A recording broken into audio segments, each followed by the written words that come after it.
En la clase anterior revisamos qué son estas cosas de las ecuaciones diferenciales ordinarias y lo hicimos de una manera bien intuitiva.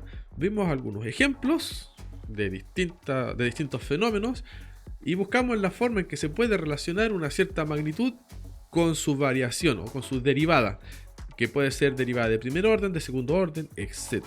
Pueden ser derivadas ordinarias o pueden ser derivadas parciales. Y así armamos algunos modelos. Ahora, el problema que tenemos acá es que esta cosa no la he hecho de una manera con rigor matemático.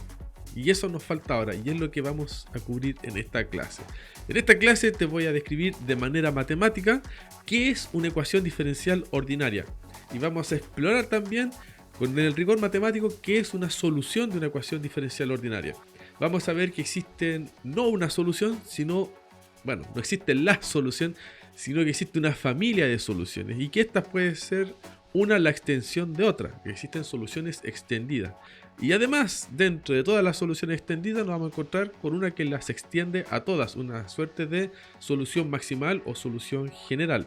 Además, estas soluciones se pueden plantear de dos maneras distintas, pueden aparecer de manera implícita o de manera explícita, y aquí para poder hacer todo este tipo de cosas nos vamos a apoyar en el teorema de la función implícita. Aquí lo vamos a demostrar también paso a paso, y eso, muchachos y muchachas, es lo que vamos a hacer en esta clase.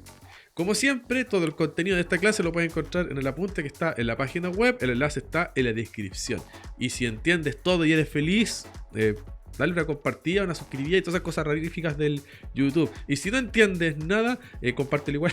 No, si no entiendes nada, ahí tú escríbeme tus comentarios, tus dudas, porque así yo voy a saber qué cosas no estoy explicando bien y qué podría explicar mejor. Y también, no sé, si hay una duda sencilla, te la puedo resolver en los comentarios. Si hay una duda así muy brígida, que de repente alguien tocó una fibra sensible dentro de estas cosas, eso puede dar para otro video y ahí haré las menciones correspondientes. Eso, muchachos y muchachas, ahora vamos a la pizarra a revisar todas estas cosas. No sé si se habrán dado cuenta, pero todos los cursos de matemática y de física, de ciencias en general, tienen ese punto de inflexión en donde al principio va todo muy facilito y de repente las cosas se empiezan a ver raras y como que se empieza a escribir todo en Namekusei. Bueno, parece que este va a ser ese punto de inflexión para este curso. Nosotros vamos a empezar a revisar los conceptos elementales de las ecuaciones diferenciales ordinarias. Así que vamos a escribir eso. Conceptos elementales de las ecuaciones diferenciales ordinarias. Y dentro de estos conceptos elementales vamos a partir revisando qué es una ecuación diferencial ordinaria de orden K. Esta pregunta es importante porque el curso es de ecuaciones diferenciales ordinarias, así que tenemos que tener una definición clara sobre qué demonios es esta cosa que vamos a estudiar, nuestro objeto de estudio. Entonces, ¿qué es una ecuación diferencial ordinaria de orden K? Una EDO, vamos a decir, o ecuación diferencial ordinaria, es una relación en que aparece una variable independiente, una función. A ver, vamos a escribir bien esto. Una variable independiente, esa variable independiente va a ser X. Una función, y esta va a ser f de X. Aquí va punto y coma, por si acaso. Punto y coma. Y alguna de las derivadas de la función, ¿cierto? Y alguna o algunas, vamos a poner aquí entre paréntesis la S, algunas de las derivadas de f. El f es la variable dependiente, ¿no es cierto?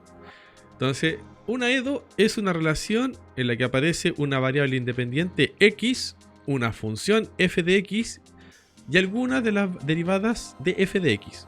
Entonces, ¿cómo representamos esa relación? Esta relación la representamos a través de esta expresión.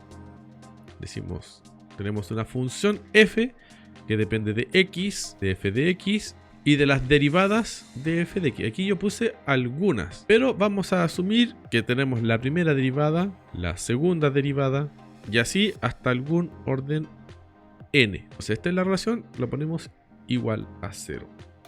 Es decir, es una relación que va a depender por lo menos de estas cosas. Entonces, lo que tenemos acá es en realidad una ecuación diferencial de orden n. Esto es una EDO de orden n. ¿Qué es el orden de una ecuación diferencial ordinaria? ¿Qué es el orden de una EDO? Para definir el orden de una EDO, vamos a decir que es el supremo de los valores k, tal que la derivada késima de la función está en la EDO. Entonces, te fijas, aquí está la derivada de orden n, es la de orden más grande, por lo tanto, esa es el orden de la ecuación diferencial ordinaria. Nosotros ya vimos un par de ejemplos. Vimos una EDO que tenía esta forma, más o menos un dx a dt, lo vamos a poner al cuadrado aquí, igual a menos k sobre m x dt. ¿Qué es esta cosa? Esta cuestión es exactamente lo mismo que decir k sobre m x dt más de 2x dt cuadrado igual a 0. Y esto de acá no es otra cosa que una función que depende de x. Bueno, en realidad aquí conviene utilizar otras letras para expresar esta cosa. Es una función que depende de t. Aquí t es la variable independiente. Depende de x de t. Depende de la primera derivada y de la segunda derivada. Igual a 0. Bueno, en realidad esta no, ¿no es cierto? Porque aquí aparece la primera derivada multiplicada por 0. Vamos a poner aquí.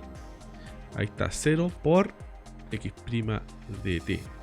¿Sí? Entonces esta es una ecuación diferencial de segundo orden. Ahora hay otra forma en que la podemos establecer. Fíjate que aquí dice que el orden de una ecuación diferencial ordinaria es el supremo de los valores k, al que f de k está en la EDO.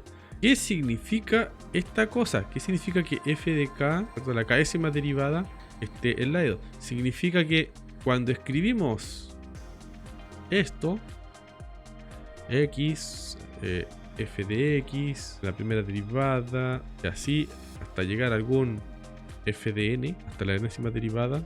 Bueno, esto en realidad también lo podemos escribir como otra función, llamémosle f gorrito, y acá pongámosles unas constantes, alfa 1 de x, alfa 2 de f de x, alfa 3 de f' de x, en la primera derivada, y así hasta llegar a un alfa n más 2 por fn de x, donde alfa 1 hasta alfa n más 2 son constantes reales. Entonces, esta cosa sigue siendo la misma función, solamente que está escrita de manera distinta. Bueno, entonces, ¿cómo decimos que esta función o esta otra, que son la misma cosa, dependen de la primera derivada, de la segunda, de la tercera, etcétera? Bueno, para decir que esta función f tilde depende de la, por ejemplo, de la primera derivada, tenemos que asegurar que este alfa 3 sea distinto de 0. Y si queremos decir que depende de la késima derivada, bueno, tenemos que asegurar que el alfa k más 2, que iría en algún lugar entre estas dos cosas, tiene que ser distinto de 0. Y si queremos una EDO de orden n, bueno, el alfa n más 2 tiene que ser distinto de 0. Esa es otra forma de hablar de una EDO de orden n. Pero en la práctica uno no se preocupa tanto de esto y va a decir, bueno, aquí el orden más grande que veo en esta ecuación diferencial es 2, por lo tanto es una EDO de segundo orden. Ahora, las ecuaciones diferenciales ordinarias admiten dos tipos de escritura. Por aquí existen dos tipos de escritura para las EDO. Por un lado tenemos una implícita, o mejor dicho, una forma general. Y por otro lado tenemos una forma normal. Una forma general es como la que ya vimos. Dijimos que es una función que depende de una variable independiente, de una función de la variable dependiente y de las distintas derivadas. Esta es la forma general de expresar una ecuación diferencial ordinaria de orden n. Pero también existe una forma normal que consiste en despejar toda esta cuestión en términos de la de orden más grande. Por ejemplo, esto de acá, en términos de eso. En escribir de esta manera, la derivada enésima de x va a ser igual a alguna función, pongámosla como así, a alguna función que va a depender de x, de f de x, de la primera derivada y así hasta la derivada de orden n-1. A ver, voy a mover un poco la pizarra porque si encontramos esta función podemos escribir la ecuación diferencial en forma normal despejando la derivada de orden más grande en términos de todo lo demás. A ver, voy a escribir esto con otras letras. Lo mismo que está acá, lo voy a escribir un poquito distinto porque la mayoría de las personas tienen pesadillas con la letra xi. Tenemos la forma general o implícita, lo vamos a escribir así: f de x y de x y prima de x y así hasta llegar al IN, pero en vez de IN vamos a poner I sub K, porque no necesariamente una ecuación diferencial de orden, es que está a un K cualquiera entre 1 y N. Entonces vamos a tomar esto como una EDO de orden K, y la otra es la forma normal asociada a esa ecuación diferencial. Queda algo así, la derivada késima queda como una f pequeño de x de i de x de la primera derivada de x, bueno, del i de x, y así hasta llegar a la derivada k-1. Es lo mismo que está aquí arriba, pero escrito con otras letras. Solamente para no utilizar esa letra, porque se me ocurrió recién, pero mejor lo escribo así, se ve más cómodo. Entonces, estas funciones que aparecen aquí para representar las ecuaciones diferenciales ordinarias, sea en su forma general o en su forma normal, tienen ciertas características que es bueno tener en cuenta. En general, la función i que aparece acá es una cosa que va de los reales a Rn. Esta cosa en general es un vector. Estas cositas que están aquí son vectores. En casos particulares el n de acá puede ser 1, no hay problema. Entonces, si esto es un vector, esto implica que todas las derivadas, ¿no es cierto?, de cualquier orden también serán vectores de Rn. Todo esto para todo. Aquí voy a utilizar otra letra. No, voy a ocupar el K. Pero el K ya lo ocupé, así que voy a utilizar la letra S. Estoy seguro que la letra S no la voy a ocupar en ninguna otra parte. Así que todas las derivadas de orden S son todas vectores de Rn. Si la función I es esto. Entonces aquí voy a poner para todo S contenido entre 1 hasta K. ¿Por qué hasta acá? Porque estamos hablando de EDOs de orden K. Así que hasta ahí nos interesa. Entonces, todas estas derivadas van a ser vectores. En general, el x va a ser simplemente un número real, como ya nos imaginamos desde antes. Viene desde acá, porque el x vive ahí. Entonces, si tenemos esto que está aquí en consideración, esto va a implicar lo siguiente: que la relación que estamos usando, esta función f, que utilizamos para escribir la forma general de la ecuación diferencial ordinaria, esta cosa va a tener 1 más k más 1 variables. ¿Por qué 1 más k más 1 variables? Porque tenemos k derivadas más la función más la variable independiente. Así que tenemos 1 más k más 1. Así es más fácil de actualizar. Y esto de acá implica que el dominio de f va a ser un subconjunto de R1 más nk más 1. ¿Por qué el dominio de f va a ser un subconjunto de r elevado a 1 más k más 1? Uno le dice elevado, pero esta cuestión no es una potencia de números reales, sino que es producto cruz entre conjuntos, ¿no es cierto?, de r. Pero bueno, se entiende, ¿no es cierto? ¿Por qué r a la 1 más n por k más 1? Muy sencillo, porque todas estas cosas pertenecen a Rn, como ya vimos acá, porque la función es vectorial. Cada una de estas derivadas también son elementos de Rn, son vectores. Entonces, para las k derivadas y la función tenemos n componentes. Por eso aparece esto de aquí, n factor de k más 1. Y este 1 restante corresponde a la variable independiente. El recorrido del f es más fácil. Esto es simplemente subconjunto de los reales. ¿Cómo sabemos eso? Porque nos da 0 y esto es un número real, así de sencillo. Y de forma análoga, a partir de esto, podemos analizar también la función f minúscula, la f pequeña. Vamos a hacer una raya ahí, como que me anduve pasando un poco con la raya. Vamos a hacer una raya por aquí. A partir de esto se tiene que el dominio del f pequeño, será algún subconjunto de R1 más NK. ¿Por qué? Porque, como vimos antes, el I y todas sus derivadas son vectores de Rn. Así que tenemos n por k variables. Fíjate que acá llega hasta k-1, así que todos estos son n en total. Y cada uno son elementos de Rn. Por eso es que aparece n más k. Y el 1 que aparece acá se corresponde a la variable independiente x. Y el recorrido f va a ser un subconjunto de Rn. ¿Por qué sabemos eso? Muy sencillo, porque este elemento de acá está contenido en Rn. Así que necesariamente el recorrido del f pequeño está en Rn. Es un subconjunto de Rn. Ahora, la pregunta que tenemos acá es: ¿cómo es que saltamos de la expresión general a la expresión normal? ¿Cómo justificamos ese salto? Es decir, ¿cómo justificamos la existencia de esta función f pequeña? Para poder hacer eso es necesario plantear un teorema. Y ese teorema es el teorema de la función implícita. Veamos qué nos dice ese teorema. el teorema de la función implícita lo podemos plantear de la siguiente manera. Dice así: sea f una función de clase C1. ¿Qué es una función de clase C1? Es una función derivable y cuya derivada es continua. Entonces vamos a tomar una función f, una función de clase C1 sobre un abierto U subconjunto de Rn. Y sea A1 hasta An.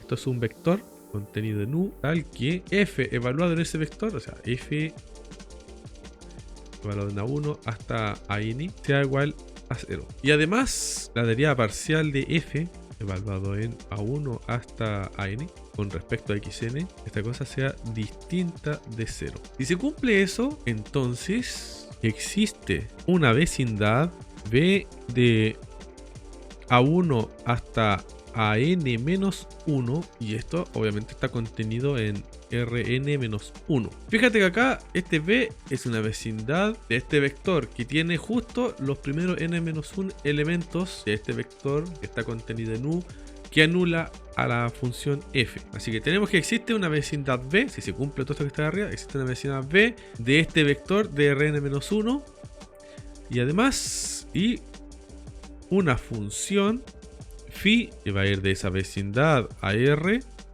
tal que se cumplen las siguientes afirmaciones. La primera afirmación dice que B cruz phi de B es un subconjunto de U, cual U está abierto U de Rn, sobre el cual f es una función de clase C1. La otra afirmación es que si f de x1 hasta xn es igual a 0, esto es equivalente a decir que xn es igual a alguna función phi evaluada en x1 hasta xn-1. Que es función phi la que apareció acá, ¿no es cierto? Como consecuencia. Y por último, esta función phi que ha aparecido acá es diferenciable. Phi es diferenciable y se cumple lo siguiente. La derivada de phi evaluada en a1 hasta an-1 con respecto al xi, donde el i será algún valor entre 1 y n-1, va a ser igual a lo siguiente. Será igual a la derivada del f de a1 hasta an con respecto a xi, y esto va a estar dividido dividido por la derivada de f evaluada en a1 hasta an con respecto a dxn. Y aquí me falta un signo menos. Se va a cumplir esta relación para la función phi. O sea, la derivada de phi, la derivada parcial, la podemos calcular a través de esta relación, a través de las derivadas del f grande. Fíjate que esta parte del teorema es justo lo que nosotros vamos a ocupar para poder hacer la transición entre la forma general de una ecuación diferencial ordinaria y su forma normal. Eso es justo lo que nosotros utilizamos para hacer esa transición. Y es por eso que es importante este teorema de la función implícita. Estas son las consecuencias del teorema de la función implícita. Y es lo que vamos a demostrar ahora. Así que pongámonos manos a la obra y coloquemos aquí demostración. Bien, ¿cómo hacemos esta demostración? Para hacer esta demostración vamos a proceder de la siguiente manera. Diremos: sea si una función que va a tomar de x1 hasta xn-1 xn. Y esta función la vamos a definir de la siguiente manera. Esta será un vector x1, x2 y así hasta llegar a xn-1.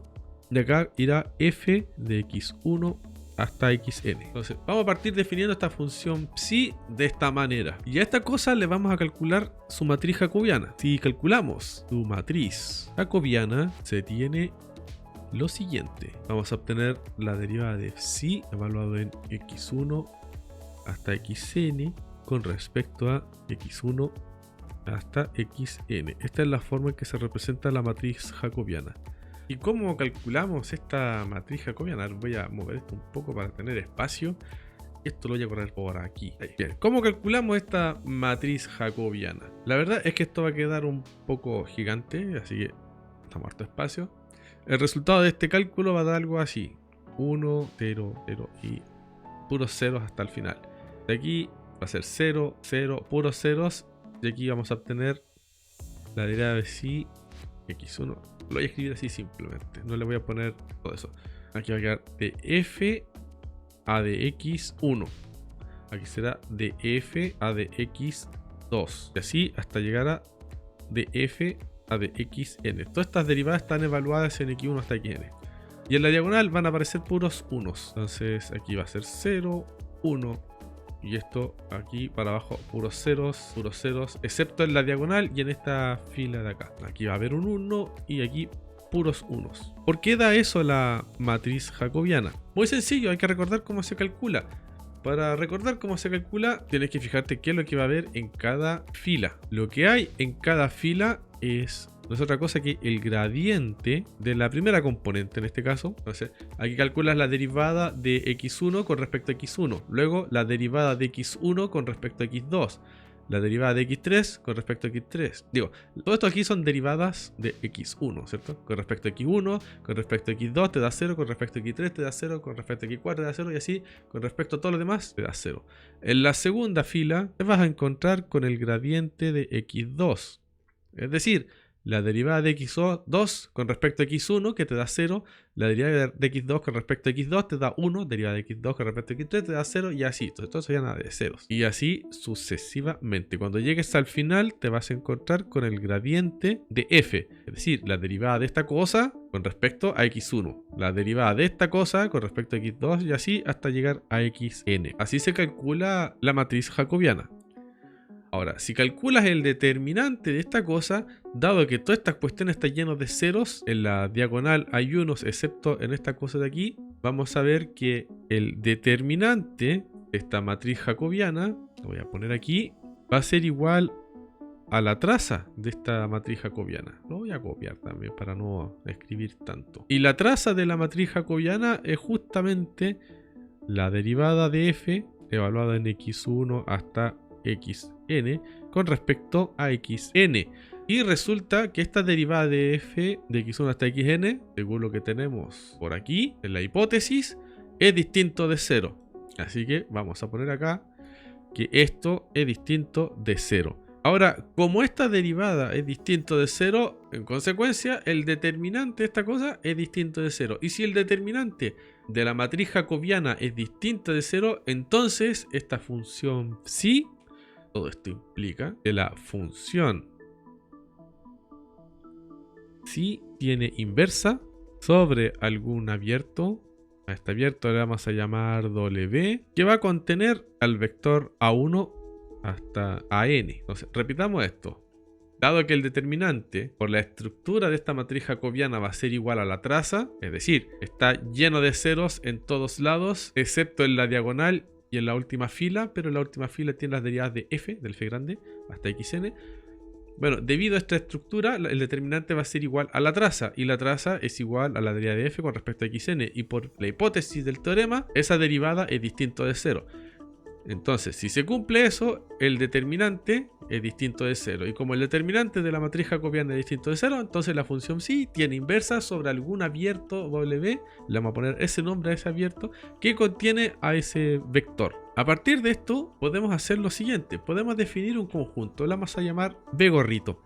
Este B gorrito va a ser lo que se obtiene de aplicar la función psi sobre el conjunto W que he definido acá, sobre ese conjunto W. Y esta cosa, obviamente, va a contener a un objeto psi evaluado en A1 hasta AN. ¿Por qué? Porque el W contiene a este A1 hasta AN. Entonces, si le aplico el psi, voy a obtener un elemento de este conjunto. Y por la definición de esta función que tenemos más arriba, la definición que está justo acá, la definición que yo propuse, el psi va a tener esa estructura. Debido a eso, vamos a obtener el siguiente resultado para esta función. Esto de aquí nos va a dar simplemente A1 hasta AN-1, 0. ¿Por qué? Porque nosotros sabemos que el f es una función de clase C1 sobre un abierto U, tal que el f evaluado en A1 hasta n me da 0. ¿No es cierto? Y el psi, en esta estructura, el f evaluado en A1 hasta n me da 0. Así que este psi yo lo evalué en A1 hasta AN. Así que tengo A1, A2, A3 hasta AN-1. Y esto de acá me va a dar 0. Así que tenemos este resultado. Y teniendo esto en cuenta, ahora podemos definir otro conjunto. A partir de esto, podemos definir un conjunto B igual a todos los vectores de la forma x1 hasta xn-1, tales que x1 hasta xn-1, 0 es un elemento del B gorrito. Y este conjunto va a contener al vector A1 hasta AN-1, por lo que vimos acá. En consecuencia, este conjunto B que hemos definido en términos de este conjunto B gorrito que está definido en términos de la función psi que definimos al inicio, va a tener una propiedad que nos va a servir. El conjunto B es, en consecuencia, un abierto que contiene a este vector que está acá. Lo voy a copiar. Contiene este vector. Y este vector está contenido en Rn-1. Entonces ya tenemos una parte demostrada. ¿Qué parte tenemos demostrada? Tenemos demostrado esto que voy a marcar en verde. Entonces existe una vecindad B. Ahí la raya encima. Esta vecindad B de este vector que está contenido en R-1. Tenemos demostrado todo esto que está aquí en verde hasta ahora. Nos falta demostrar además que existe esta función phi que va de B en R, al que se cumplen todas estas cosas que siguen abajo. Y eso es lo que vamos a hacer ahora. Vamos a ver cómo continuamos con esta demostración. Ahora, el truco aquí es aprovecharnos de que la función phi tiene inversa en este conjunto W, se puede dar vuelta. Entonces, me olvidé cambiarle el color al lápiz. Como psi tiene inversa en W, entonces existe un único vector, y este vector va a ser algo de la forma I1 hasta IN contenido en W, al que, y aquí voy a bajar un poquito, uy, se me acabó la pizarra, ya no importa. Existe un único I1 hasta IN contenido en W, al que psi evaluado en I1 hasta IN va a ser igual a x1 hasta xn-1, 0. Y esta cosa es re importante. Lo voy a copiar para llevármelo más allá arriba en la pizarra porque se me acaba el espacio. Y necesito esto cerca. Vamos a hacer alejamiento para mover esto más rápido. Esto me lo llevo por allá arriba. Vamos a dejar ahí. Bien, entonces, aquí está. Como psi tiene inversa en W, por lo que, debido a que el determinante de la matriz jacobiana era distinto de 0 y todas esas cosas, entonces existe un único vector I1 hasta IN contenido en W, tal que se cumple esta expresión. Y a partir de esto, recordando la definición de este psi, vamos a tener que, en consecuencia se tiene lo siguiente, que I1 va a ser igual a X1 y 2 igual a X2 y así sucesivamente hasta llegar a IN-1 igual a XN-1. Y finalmente el F evaluado en I1 hasta IN-1, IN, esta cosa obviamente va a ser igual a 0. Pero como estos que están aquí los tenemos acá, a partir de esto podemos escribir que F evaluado en X1 hasta XN-1, IN es igual a 0. Y teniendo esto en cuenta, podemos hacer el siguiente cálculo. Podemos calcular un psi a la menos 1 sobre este vector de acá. Hagámoslo aquí. Calculamos psi a la menos 1, o sea, la función inversa de x1 hasta xn-1, 0. Y esta cosa, como podemos ver, es una función de n-1 variables, así que le podemos poner un nombre a los resultados de esta cosa. A ver, lo voy a correr más acá. Ahí sí. Si calculo esto, ¿qué es lo que voy a obtener? Lo que voy a obtener es esto de acá, I1 hasta IN-1, IN. Pero, por lo que tenemos acá, de nuevo, esta cosa va a ser igual a un x1 hasta algún xn-1, IN. Ahora, aquí viene el truco. Esto de acá es una función, la voy a escribir así, psi de x1 hasta xn-1 variable. Si esto de acá es esta función, bueno, una función de esta manera, de esta forma, entonces por necesidad esto de acá también tiene que tener la misma variable porque es la misma cosa. Hay una sucesión de igualdades. Así que a partir de esto nosotros podemos decir que IN se puede escribir como una función phi que va a depender de x1 hasta xn-1. Y con todo esto podemos decir Con esto podemos decir que phi evaluado en B va a contener al objeto AN. ¿Y por qué podemos decir eso? La respuesta es sencilla, es básicamente por esto que tenemos acá. Lo voy a copiar y me lo voy a llevar para allá abajo. Voy a escribir aquí, esto es porque, como vimos, se cumple esta expresión. Y ahora recordemos cómo estábamos tratando esa cosa antes. Vamos a movernos por aquí, hacia abajo. Fíjate en esto de acá. Definimos el sí de esta manera. Yo lo voy a copiar y me lo voy a llevar allá cerca de los otros cálculos que estaba haciendo. Voy a dejar por aquí. Tenemos estas dos cosas. ¿Qué pasa? Nosotros calculamos el sí de A1 hasta AN-1, AN. Como resultado, esto nos va a dar A1 hasta AN-1, F de A1 hasta AN. Pero nosotros sabemos que esta cosa es 0. ¿Por qué es 0? Por, de nuevo, lo que teníamos acá en la hipótesis. ¿Y qué hicimos nosotros? Nosotros le calculamos la inversa. Vimos cómo se calcula la inversa. Entonces, a partir de esto, tenemos que si a la menos 1 aplicado a psi de A1 hasta AN-1, AN, esta cosa va a ser simplemente igual a A1 hasta AN-1, AN. ¿Y cuál era el resultado de aplicar esa cosa? Esto es lo mismo que hacer si a la menos 1 de A1 hasta AN-1, 0. ¿Y cómo calculamos eso? De hecho, eso lo tenemos un poquito más arriba. Aquí está. Es esto de aquí. Solamente tenemos que reemplazar los x1 hasta xn por a1 hasta an-1 que diga. Entonces, esto de aquí es igual a a1 hasta an-1, in. Pero el in, como ya vimos, lo tenemos acá, el in es phi de x1 hasta xn-1. Así que esto va a ser igual a a1 hasta an-1, phi de a1 hasta an-1. Y estos dos vectores tienen que ser iguales. En consecuencia, phi de a1 hasta an-1 va a ser igual a n. Y como este elemento está contenido en el vector b, esto va a implicar que el phi de b va a contener al an, tal y como lo había dicho aquí arribita, justo ahí. Ahora, a partir de esto podemos decir lo siguiente: como el phi de b contiene a la n y además el b contiene del a1 hasta la n-1, a partir de esto podemos decir que en consecuencia b plus phi de b es un subconjunto de u.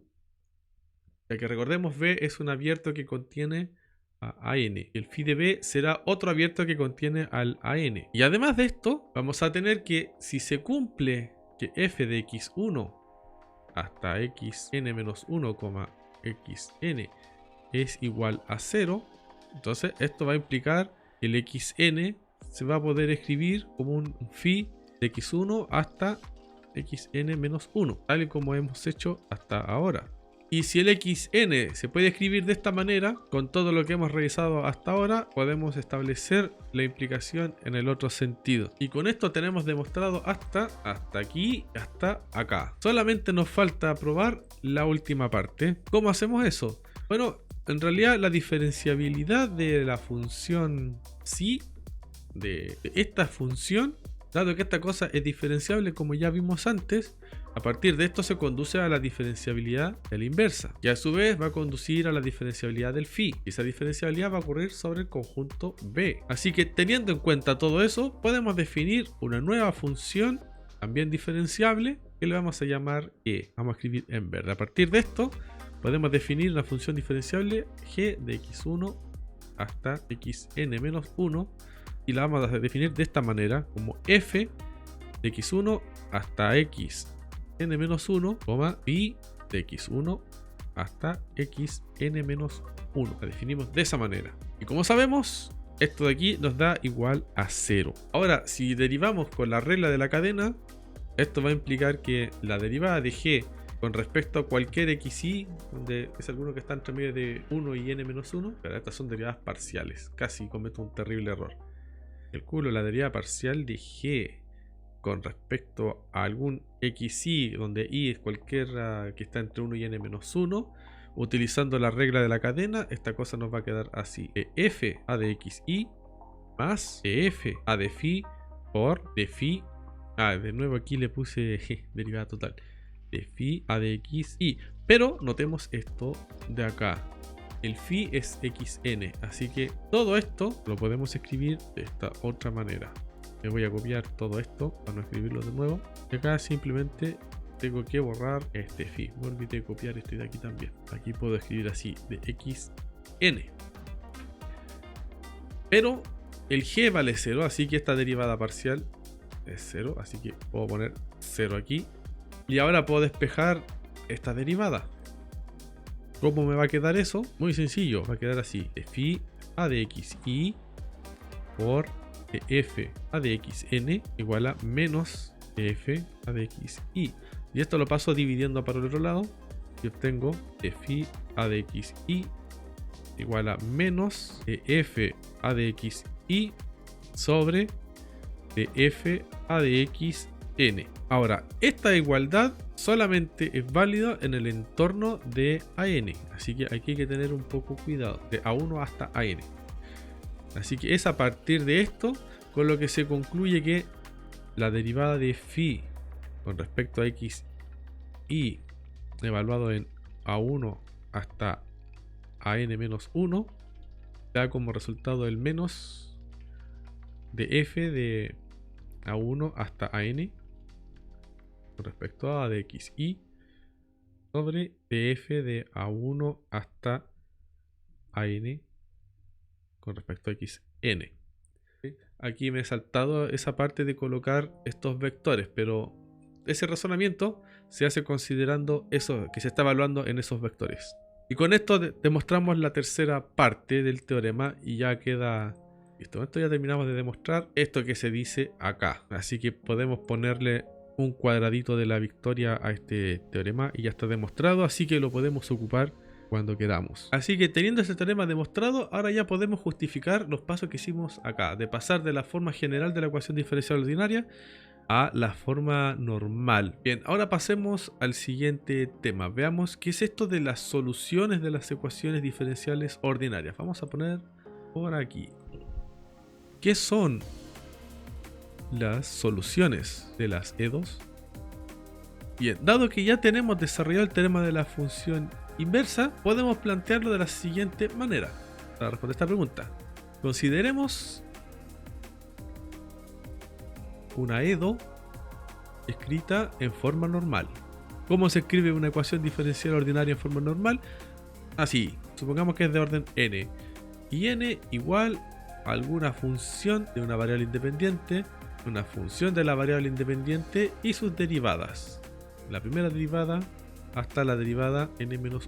Entonces, si tenemos esta ecuación diferencial ordinaria de orden n, se dirá que una función phi definida desde algún intervalo que vamos a llamar i phi. Este es un intervalo de Rn y subconjunto de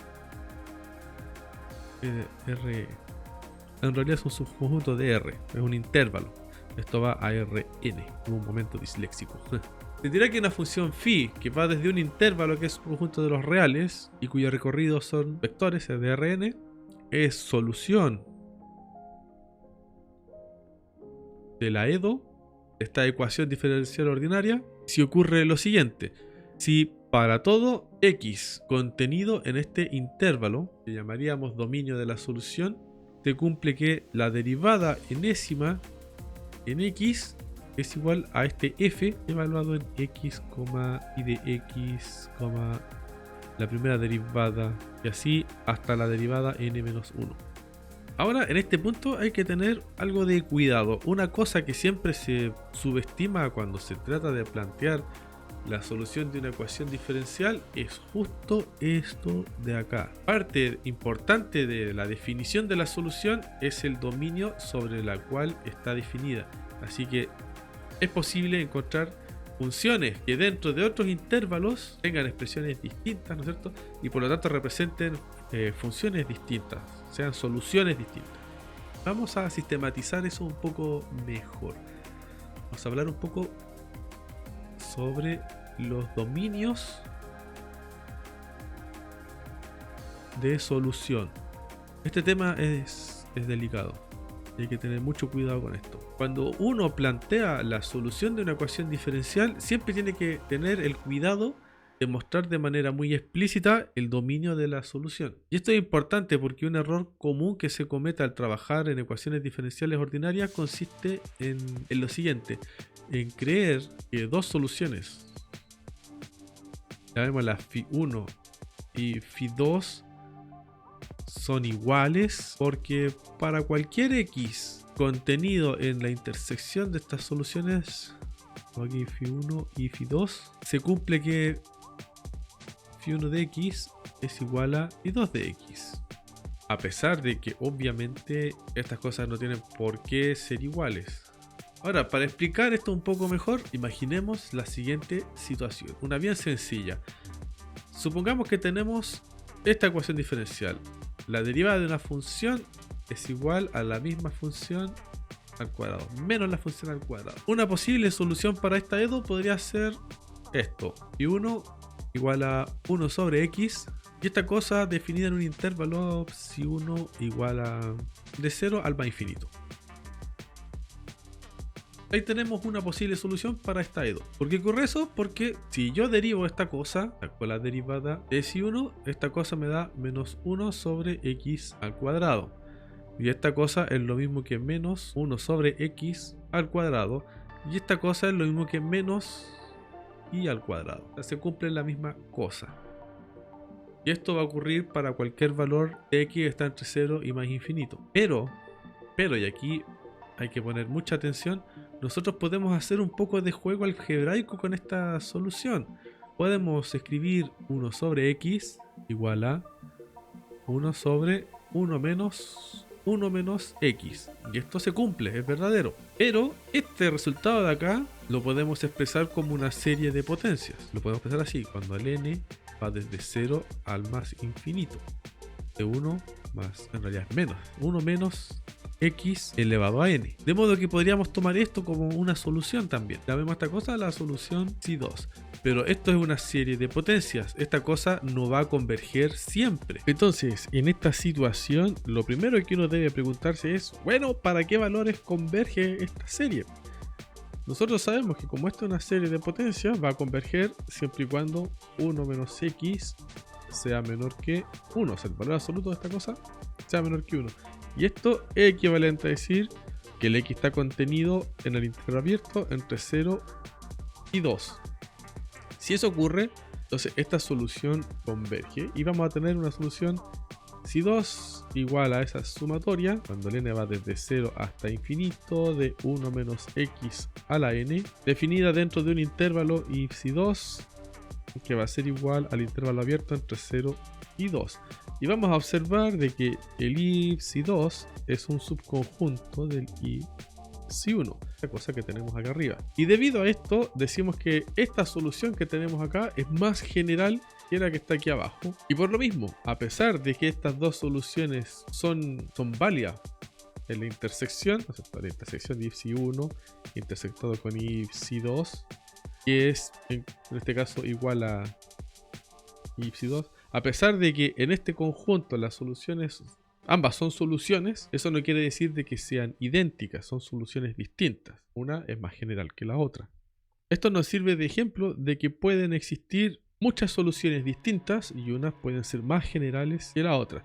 Y la solución que resulte ser la más general de todas, que no se pueda extender a otra aún más general de forma no trivial, es la que llamaremos solución maximal o solución general. Y maximal o general, cualquiera de los nombres sirve. Todas estas soluciones que hemos revisado hasta ahora son lo que se conocen como soluciones explícitas. ¿Qué es en resumen una solución explícita? No es otra cosa que una función phi con algún dominio en un intervalo que satisface la EDO, ¿no es cierto? Si tenemos una EDO de la forma in igual a f de x, y prima hasta in-1, una solución explícita es cualquier función phi que satisface esto. Para todo x en el intervalo y se cumple que la phi n, la enésima derivada de esta cosa, va a ser igual a un f de x, phi prima, phi 2 prima y así hasta phi n-1. Cualquier función phi que satisfaga esta cosa es solución explícita de esa EDO. Pero también existe otro tipo de soluciones,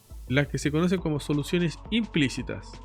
Entonces tenemos soluciones explícitas y soluciones implícitas. ¿Qué es una solución implícita? Una solución implícita va a ser una relación de x, y igual a 0, tal que define dos o más soluciones explícitas. ¿Cómo se hace esto, por ejemplo? Bueno, imagina esto que tienes una función y igual a raíz de 1 menos x al cuadrado, por ejemplo.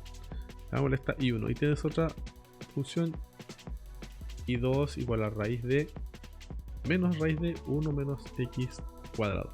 Bueno, estas dos funciones se pueden describir a través de una relación, a través de esto, un f de x, y igual a x al cuadrado más y cuadrado menos 1 igual a 0. Si te fijas, a partir de esta cosa puedes escribir de manera simultánea estas dos expresiones. Esta función, esta relación define implícitamente estas dos funciones. Esta es la misma idea que se utiliza para definir la solución implícita. Es una relación que define implícitamente dos o más soluciones de la ecuación diferencial. Bien, con esto ya tenemos una idea más clara de qué es una ecuación diferencial, qué son sus soluciones y qué son las soluciones implícitas y explícitas y todas esas cosas y todos los razonamientos que están detrás de todos estos temas. Ahora, la clase en este punto ya subió un poco de nivel en cuanto a complejidad, así que es normal que haya algunas cosas que no se entiendan.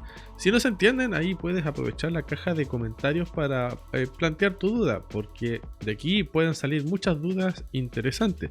Esta materia, esta parte en particular, no es tan fácil de seguir, cuesta un poquito, sobre todo los razonamientos detrás del teorema de la función implícita. Pero una vez terminado, abordado este tema y entendido bien, lo que viene en adelante se empieza a poner más sencillo, más operativo. Ya, vamos a dejar esta clase hasta aquí por ahora. Próxima clase va a abordar el concepto de problema de valor inicial y ahí las cosas van a empezar a ponerse poco a poco más prácticas. Eso, muchachos y muchachas. Adiós.